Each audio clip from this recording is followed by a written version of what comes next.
যে পথ নিরাপত্তা ও যানজট এড়ানোর স্বার্থে ন্যাশনাল হাইওয়ের ওপর কোনো প্রকার টোটো, ই রিক্সা, ভটভটি চলাচল সম্পূর্ণরূপে নিষিদ্ধ ঘোষণা করা হলো। একসময় পরিবেশ বান্ধব যান হিসেবে জনপ্রিয় পেলেও বর্তমানে জলপাইগুড়ি শহরে মাথা ব্যথার কারণ হয়ে দাঁড়িয়েছে এই টোটো।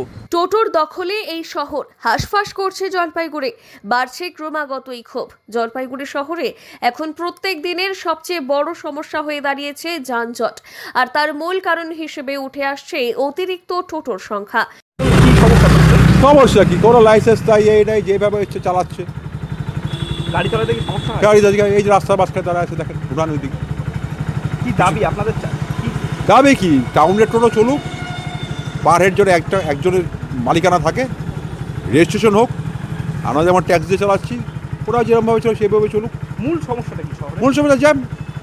শহরের প্রধান রাস্তা থেকে শুরু করে ময়নাগুড়ি হাইরোড সমস্ত জায়গাতেই টোটোর ভিড়ে নাজেহাল অবস্থা। স্থানীয়দের অভিযোগ, আগে যেখানে সহজেই চলাচল করা যেত, এখন সেখানে টোটোর কারণে দীর্ঘ যানজট লেগেই থাকছে। হিসাব, তাতে এটা তো সরকারি হিসাব নেই। অনেকবার একটা রেজিস্ট্রেশনের প্রক্রিয়া করার চেষ্টা করেছিল সরকার বা প্রশাসন, পৌরসভা, কিন্তু তাতে প্রত্যেকবারই তারা ফেল করেছে। আমাদের যেটা মনে হয় যে মোটামুটি 10,000-এর উপর টোটো জলপাইগুড়ি শহরের বুকে এই মুহূর্তে চলাচল করছে। আপনার নাম? অফিস টাইম কিংবা স্কুল ছুটির সময় পরিস্থিতি আরও ভয়াবহ হয়ে ওঠে। শুধু তাই নয়, এর কারণে ছোটখাটো দুর্ঘটনাও বাড়ছে প্রত্যেক দিনই। অন্যদিকে সমস্যায় পড়ছেন টোটো চালক নিজেরাও। তাদের দাবি, অতিরিক্ত টোটোর কারণে যাত্রী ভাগ হয়ে যাচ্ছে, ফলে পর্যাপ্ত ভাড়া তারা পাচ্ছেন না। পরিস্থিতি তো খুব খারাপ, মানে টোটো চলায় ভাড়া টাড়া হয় না।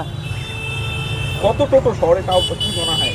কত টোটো কি আছে না ফাঁকা টোটো? টোটো তো প্রচুর, এই টোটো দেখেন না একদম, মানে কি অবস্থা টোটো। চলাইতে অসুবিধা হয় না? হ্যাঁ হয়, চলাতে অসুবিধা হয়, ভাড়া পাওয়া যায় না।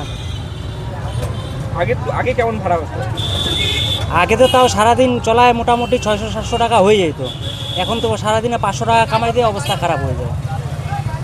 সারাদিনে 500 টাকা কামাই দিয়ে অবস্থা খারাপ হয়ে যায়। কেন এই অবস্থাটা কেন? আগে টোটোর জন্য, সব বাইরের থেকে টোটোগুলো আসতেছে, বাইরের টোটো সব এখন শহরে প্রায় 10,000-এর মতো টোটো চলাচল করায় পরিস্থিতি ক্রমাগত জটিল হয়ে উঠছে। এদিকে ব্যস্ত হাইওয়েতেও টোটোর অবাধ চলাচল দুর্ঘটনার ঝুঁকি বাড়াচ্ছে। পরিস্থিতি সামাল দিতে প্রশাসনের পক্ষ থেকে মাইকিং করে সচেতনতা বাড়ানো হচ্ছে। যেখানে সেখানে টোটো দাঁড় করানো যাবে না, সেই নির্দেশিকা দেওয়া হয়েছে। তবে সাধারণ মানুষের দাবি একটাই, টোটোর ওপর কড়া নিয়ন্ত্রণ আনুক প্রশাসন। নির্দিষ্ট রুট এবং স্ট্যান্ড চালু করা হলে অনেকটাই স্বস্তি ফিরতে পারে শহরে। এখন দেখার বিষয় প্রশাসনের এই সতর্ক বার্তা কতটা কার্যকর হয়।